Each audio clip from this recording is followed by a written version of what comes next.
Have you ever wondered what it's like to have your entire reality shattered in one night? I'm talking about everything you thought you knew about the universe, about consciousness, about what's possible in this dimension, just completely obliterated in the space of 30 minutes. Because that's exactly what happened to me on September 12th, 2021, in Moab, Utah. And honestly, I'm still processing it all. How do you even begin to explain something like this without people thinking you've completely lost your mind? But here's where it gets interesting. I wasn't chosen for any special reason. I was just in the wrong place at the wrong time, and what I discovered about what they're really doing to us will absolutely terrify you. Now, I should probably give you some context about who I am, because this didn't happen to some conspiracy theorist or New Age mystic, you know. My name is Maya Rivera. I'm 28 years old, and I'm a data analyst for a cybersecurity firm in Denver, Colorado. I have a bachelor's degree in computer science from UC Boulder, and I'm working on my master's part-time. Up until 2.5 years ago, I would have laughed at anyone telling me a story like this. Seriously laughed and probably recommended they see a psychiatrist. But I'm getting ahead of myself here. Let me start from the beginning. Because the thing is, looking back now with everything I've learned about consciousness manipulation and interdimensional interference, there were no signs, no childhood experiences, no psychic abilities, nothing that would have prepared me for what happened.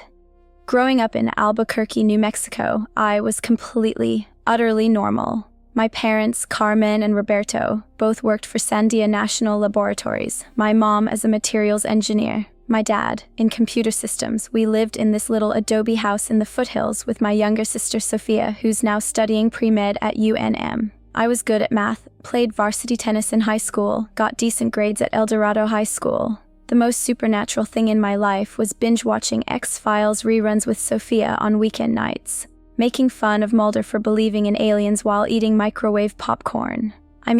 Honestly, if you told me in 2019 that I'd be sitting here 3 years later talking about alien abduction, I would have recommended you get your head checked. I went to college at UC Boulder from 2013 to 2017, studied computer science because I love problem solving and logical thinking. Graduated summa cum laude, got a job offer from CyberShield Solutions in Denver, moved to the city for better opportunities. Standard middle-class American trajectory, you know. I'd never had any interest in UFOs, aliens, paranormal, anything.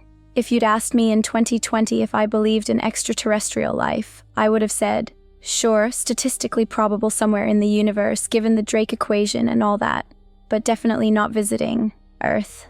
Definitely not abducting people. That was science fiction, entertainment, stuff for people who couldn't handle the complexity of actual reality. The only reason I was even in Moab that weekend in September 2021 was because my college roommate Jessica Martinez, we'd stayed close after graduation, had just gone through this absolutely brutal divorce. Her ex-husband had cleaned out their joint accounts and moved in with his 22-year-old secretary. Classic midlife crisis bullshit, you know? Jessica needed to get away from Denver, away from all the lawyers and paperwork and memories, so we'd rented this little Airbnb cabin about 20 miles outside Moab, planning to do some hiking in Arches National Park, drink wine, talk through her relationship trauma. Just a girl's weekend to help her process everything. We'd driven down Friday afternoon, had dinner at this cute little place called Pasta J's in town, came back to the cabin around 9 p.m. The place was perfect. One of those rustic log cabins with a huge porch overlooking red rock formations. Jessica went to bed early because she'd been exhausted from all the legal stuff with her ex. I stayed up on the porch reading this mystery novel, enjoying the incredible stars you can see in the desert when there's no light pollution. Seriously, when you live in the city, you forget how many stars there actually are, you know? I remember checking my phone before going inside because I was debating whether to read another chapter or just crash. It was 11:43 p.m. I brushed my teeth, changed into my favorite pajamas, these soft cotton ones with little cacti on them that Sophia had given me for Christmas, and got into the twin bed in the smaller bedroom. The cabin was completely quiet except for the desert wind outside and Jessica's soft snoring from the master bedroom. The next thing I remember is waking up, but not in my bed. I was lying on my back on something cold and smooth, completely unable to move. Not just sleepy paralyzed like you sometimes get when you're half asleep, but actually physically restrained somehow, though I couldn't see any visible restraints. My eyes were open, I was fully conscious and aware, but my body wouldn't respond to any commands from my brain. It was like being trapped inside my own body, which is honestly one of the most terrifying experiences you can imagine. That's when I saw them. There were 3 beings standing around what I realized was some kind of examination table. And guys, I wish I could tell you they looked friendly or benevolent or anything remotely comforting, because maybe that would make this easier to process. But they didn't. These beings were about 4 feet tall, with grayish-white skin that looked almost artificial, like rubber or latex. Their heads were disproportionately large compared to their thin bodies, with enormous black eyes that seemed to absorb light rather than reflect it. No visible nose, just small slits where a nose should be. Barely any mouth, just a thin line across the lower part of their face. The most terrifying part wasn't how they looked, it was how they felt. There was absolutely no emotion coming from them, no curiosity, no malice, no compassion, no acknowledgement that I was a conscious being capable of suffering. Nothing. It was like being examined by advanced medical equipment, except somehow worse because you could sense there was intelligence there, just completely indifferent to your terror and pain. I tried to scream, tried to move, tried to do anything, but nothing worked. I was completely helpless, which is a feeling I never, ever want to experience again. Like, you know how in nightmares sometimes you try to run but your legs won't work? It was like that, except I was wide awake and this was really happening. That's when the procedures started, and I'm going to be honest with you. This is the part that still gives me panic attacks when I think about it too much. The being standing to my right held up what looked like a long, thin metal probe, maybe 8 inches long and as thin as a pencil. Without any explanation, without any preparation, without any acknowledgement that I was a sentient being who could feel pain, it inserted the probe into my left nasal cavity. The pain was indescribable, like having your brain stabbed with a red-hot needle while someone twisted it. I couldn't scream, couldn't move, could only lie there while tears streamed down my face and I felt blood trickling from my nose. They did other things too. The being to my left used what looked like a small surgical instrument to take tissue samples from my arms and legs. I could feel every cut, every scrape, every violation of my body, but I couldn't react. The being standing behind me, I could sense its presence even though I couldn't turn my head, held what looked like a small silver sphere near my forehead, and I felt this horrible invasive sensation, like something crawling around inside my skull. Not just physical pain, but like they were rifling through my memories, my thoughts, my most private experiences without permission. Here's something most people don't understand about consciousness violation. It's not like someone reading your diary or going through your phone. It's like someone reaching inside your head and handling your thoughts with their bare hands, sorting through your memories like files in a cabinet. I could feel them accessing my childhood, my relationships, my fears, my dreams. Nothing was private. Nothing was sacred. I was completely exposed and utterly powerless to stop it. Throughout all of this, there was no communication, no explanation, no acknowledgement that I was a conscious being experiencing terror and agony. I was just a specimen, a lab rat, something to be examined and catalogued and used for whatever purpose they had in mind. The clinical detachment was almost worse than the physical pain. The whole thing probably lasted an hour, though time felt completely distorted when you're in that state. When they were finished, and I only knew they were finished because the invasive sensations stopped, the being to my left pressed something against the side of my neck. I felt this strange tingling sensation, and then everything went black. I woke up in my bed at the cabin, sitting bolt upright, heart pounding like I'd just run a marathon, completely disoriented and nauseous. The room was spinning. I felt like I had the worst hangover of my life combined with the flu. My phone said 6:17 a.m. I'd lost over 6.5 hours, but I had proof. Physical, undeniable proof that something had happened to me. There was blood on my pillowcase from my nose, not just a little bit, but enough to stain the entire area where my head had been. When I looked in the bathroom mirror, I could see a small puncture wound inside my left nostril that definitely hadn't been there when I went to bed. My neck was sore where they'd pressed that device against it. My arms and legs had tiny marks that looked like precise surgical incisions. And most disturbing of all, there was a small, perfectly circular mark on my forehead, like a burn, that hadn't been there the night before. I was shaking so badly I could barely stand. Jessica was still asleep in the next room, completely undisturbed, which somehow made it even more terrifying. I sat on the bathroom floor for probably 2 hours just trying to process what had happened. trying to convince myself it had been some kind of incredibly vivid nightmare, but you can't hallucinate physical evidence, you know? We drove back to Denver that afternoon. I made up some excuse about feeling sick, said I must have eaten something bad at dinner, or maybe I was coming down with something. Jessica was so wrapped up in her divorce drama she didn't really question it. I spent the entire 3-hour drive in complete silence, alternating between thinking I was having a complete mental breakdown and knowing, absolutely knowing deep in my bones, that something impossible and terrifying had happened to me. The next few weeks were absolute hell. I couldn't sleep without having full-blown panic attacks. Every time I closed my eyes, I could see those enormous black, emotionless eyes staring down at me. I kept checking my apartment locks obsessively, installed 3 different security cameras and a motion detector, but I couldn't shake the feeling that locks and cameras and alarms wouldn't stop them if they decided they wanted to come back for me. I started having severe physical symptoms too.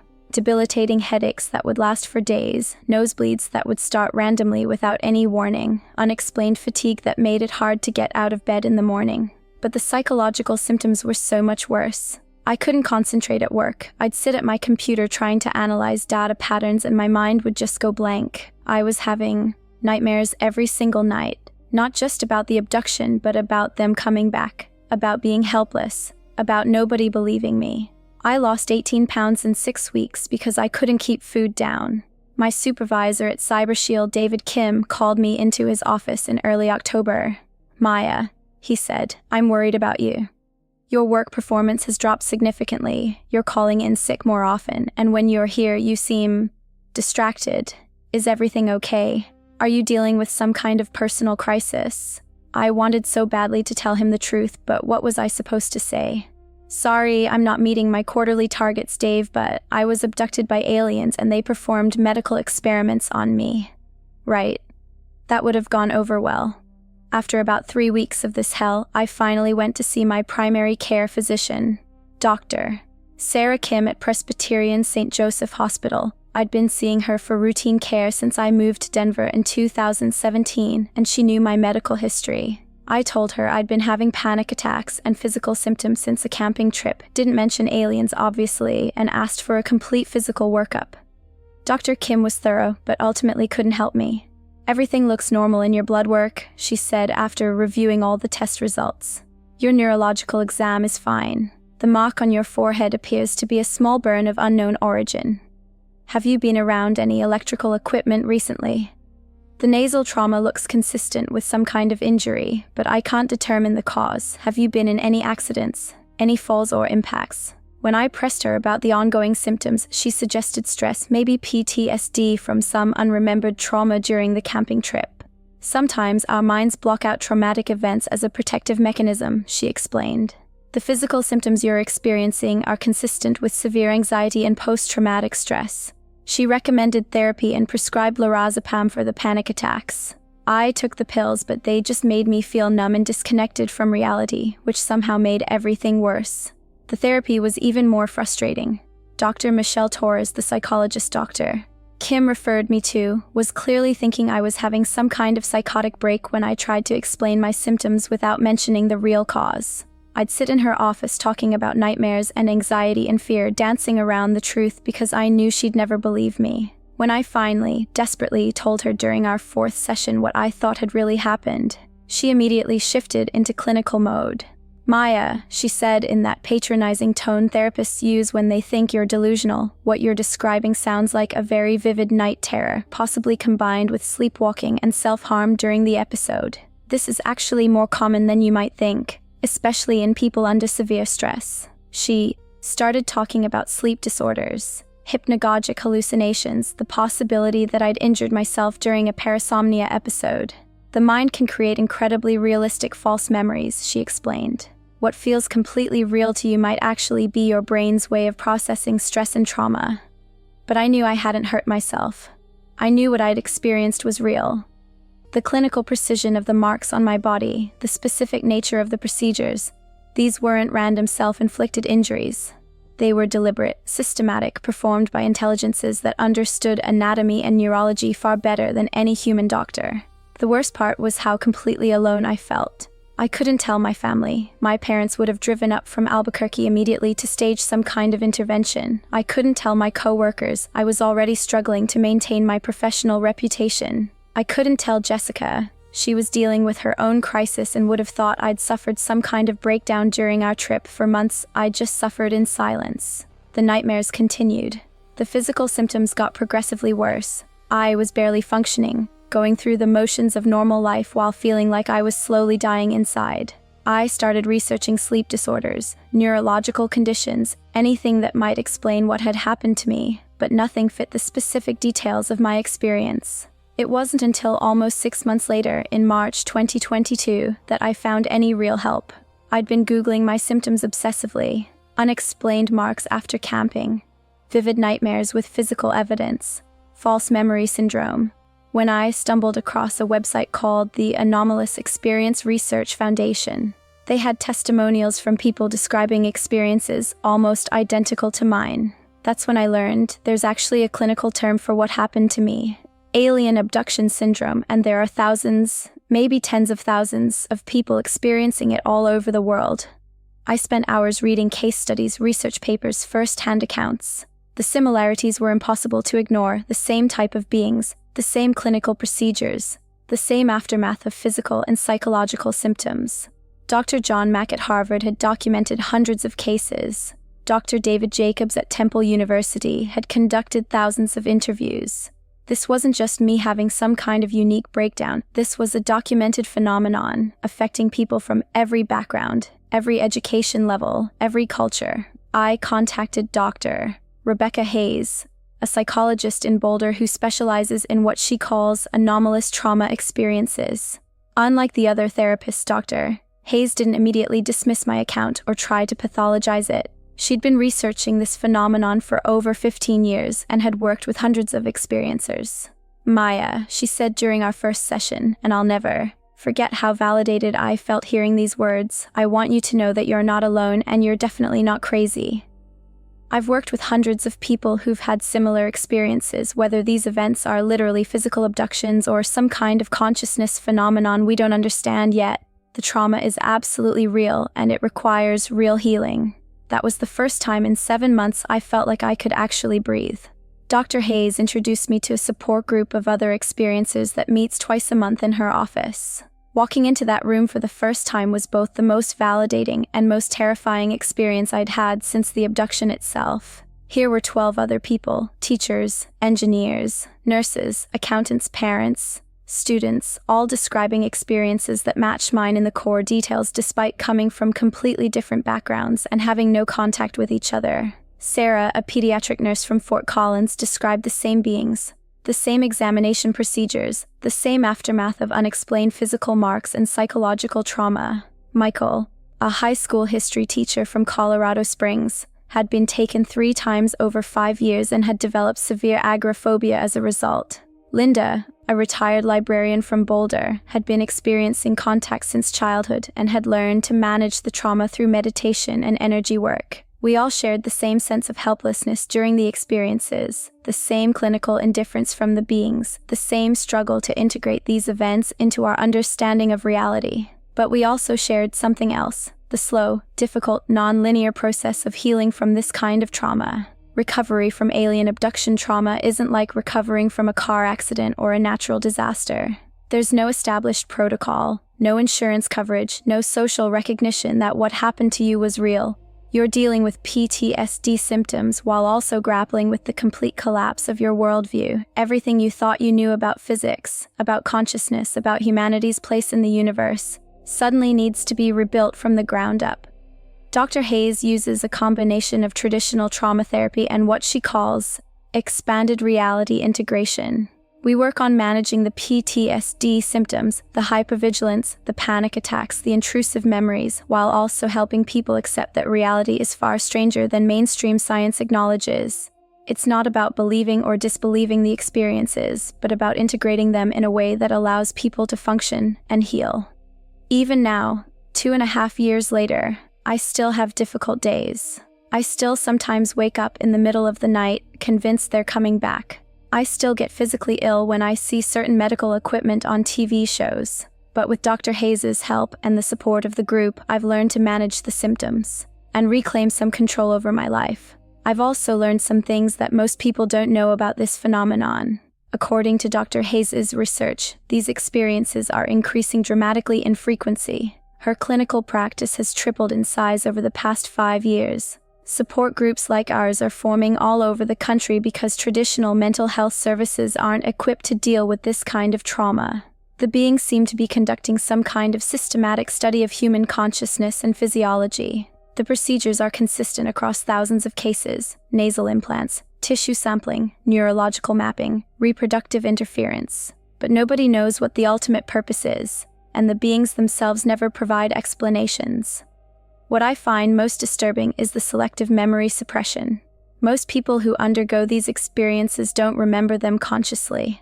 Dr. Hayes estimates that for every person who retains clear memories, there are probably 10 or 20 others who have only fragments, nightmares, or unexplained symptoms. The question is, how many people are walking around right now with suppressed memories of similar experiences? I still work as a data analyst, though I've moved to a smaller company with more flexible hours and better mental health benefits.